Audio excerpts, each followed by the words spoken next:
వరంగల్లో ప్రజానాట్య మండలి కళాకారుల ప్రదర్శనలు ఆకట్టుకున్నాయి. హైదరాబాద్ నుంచి ప్రారంభమైన ఈ కళాజాత ఇవాళ హనుమకొండకు చేరుకుంది.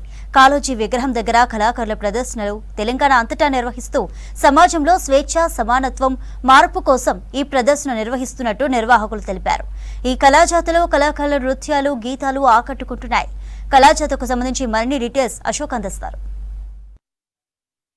స్వేచ్ఛ, సమానత్వం, సమాజ మార్పు కోసం తెలంగాణ కళామండలి ఆధ్వర్యంలో యాత్ర చేపట్టారు. ఈ యాత్ర ఎక్కడి నుంచి నడుస్తుంది, ఎందుకు ఈ మార్పు కోసం ప్రయత్నం చేస్తున్నారో తెలుసుకునే ప్రయత్నం మనతో మాట్లాడడానికి కళామండలి రాష్ట్ర అధ్యక్ష కార్యదర్శులు ఉన్నారు. చెప్పండి, మీరు ఈ యాత్ర ఎందుకు చేపట్టారు? తెలంగాణ ప్రజానాట్య మండలి ఆధ్వర్యంలో స్వేచ్ఛ, సమానత్వం, సామాజిక తెలంగాణ, సమాజం కావాలని కళాకారుల సమస్యల పరిష్కారంకై ఈ యొక్క జాతను మనం తెలంగాణ రాష్ట్రంలో చేయడం జరుగుతున్నది. ఇండియన్ పీపుల్స్ థియేటర్ అసోసియేషన్ ఇప్టాలో భాగంగా ఈ యొక్క కార్యక్రమం జరుగుతున్నది. దయ ఆకార్ ప్రేమ్ అనేటువంటి నినాదంతో ఈ దేశవ్యాప్తంగా వచ్చినటువంటి జాత మన తెలంగాణలో తిరుగుతున్నాం. ముఖ్య ఉద్దేశం ఏంటంటే నేడు సమాజంలో ఉన్నటువంటి మతాలతోటి, కులాలతోటి మనిషిని దోసుకునేటువంటి సమాజంలో ఒక మనిషి దోసుకోవద్దు, సమాజంగా ఉండాలని, మతాలు కులాలు అన్నీ సమానంగా ఉండాలనే ఉద్దేశంతో తెలంగాణ ప్రజానాట్య మండలి ఆధ్వర్యంలో మన తెలంగాణ ప్రజానాట్య మండలి ఆధ్వర్యంలో జాత నిర్వహించడం జరుగుతున్నది. దాంతోపాటు కళాకారుల సమస్యలు, గతంలో ఉన్నటువంటి టీఆర్ఎస్ ప్రభుత్వం ఇచ్చినటువంటి కళాకారులకు ఇచ్చినటువంటి హామీలు అమలు చేయలేదు, కళాకారులకు గుర్తింపు కార్డులు ఇవ్వలేరు, తర్వాత ఉద్యోగాలు ఇస్తున్నటువంటి దానికి ఉద్యోగ భద్రత లేదు. కాబట్టి ఇప్పుడు వచ్చినటువంటి కొత్త గవర్నమెంట్ కూడా కళాకారులకు ఒక న్యాయమైనటువంటి కళాకారులకు సంబంధించినటువంటి ఒక డిమాండ్స్ తోటి మన కళాకారులకు ప్రభుత్వము మాకు హామీ ఇవ్వాలనేటువంటి ఉద్దేశంతో ఉన్నాం. కళాకారులకు సంక్షేమం అధిక నిధులు కేటాయించి కళాకారులను ఆదుకోవాలి. అదేవిధంగా నిరుద్యోగ కళాకారులు రోజు ధర్నాలు చేస్తున్నారు.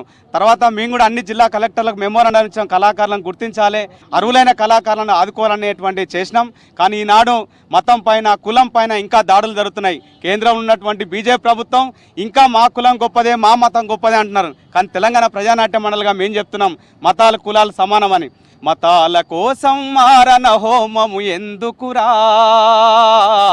మతాలలోనే మానవుణ్ణి కనవెందుకురా, మతాల కోసం మారణ హోమం ఎందుకురా, మతాలలోనే మానవుణ్ణి కనవెందుకురా, అల్లా ఏ హల్లా రామా ఓ యేసు, అల్లా ఏ హల్లా రామా ఓ యేసు.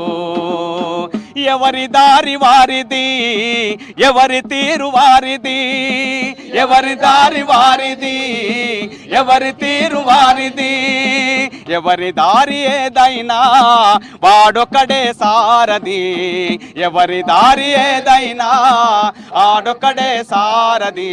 దేవుళ్ళంతా ఒకటేరా, దేవులాట మనకెందుకురా, దేవుళ్ళంతా ఒకటేరా, దేవులాట మనకెందుకురా, అల్లా ఏ హల్లా రామా ఓ యేసు, అల్లా ఏ హల్లా రామా ఓ యేసు. మీరు చెప్పండి, ప్రధానంగా సుద్దాల హనుమంతు కానీ కాళోజీని ఎందుకు ఎంచుకున్నారు? సుద్దాల హనుమంతు తెలంగాణ సాయుధ రైతాంగ పోరాటంలో భూమి కోసం, భుక్తి కోసం, వెట్టి చాకిరి రద్దు కోసం సాయుధ రైతాంగ పోరాటంలో ఓ చేత పెన్ను, ఓ చేత గన్ను పట్టి ప్రజల్ని చైతన్యవంతం చేయడానికి మరి వాగ్గేయకారుడిగా మన వృత్తాలను, తన ప్రజల్ని కష్టసుఖాలని పాటల ద్వారా రాసి ప్రజల్ని చైతన్యవంతం చేసి తెలంగాణ సాయుధ పోరాటంలో కీలక భూమిక పోషించినటువంటి నాయకుడు సుద్దాల హనుమంతు.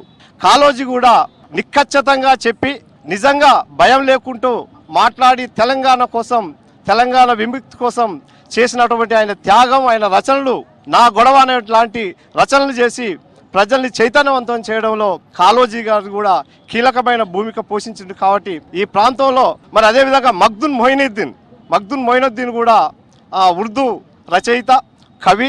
మరి అతన్ని కూడా అక్కడికి వెళ్ళి ప్రారంభం చేసుకొని హన్మకొండలోని కాళోజీ నారాయణరావు దగ్గర ముగించుకోవాలనే లక్ష్యంతో ఈ కార్యక్రమాన్ని నిర్వహించడం జరిగింది. సమాజం మార్పు కోసం కూడా ఈ ప్రయత్నం చేస్తున్నాం, అందుకే ఈ కళాజాత నిర్వహిస్తున్నామని ఈ కళాకారులు చెప్తున్నారు. నేను దశరథ్తో అశోక్, మిస్క్ న్యూస్, వరంగల్.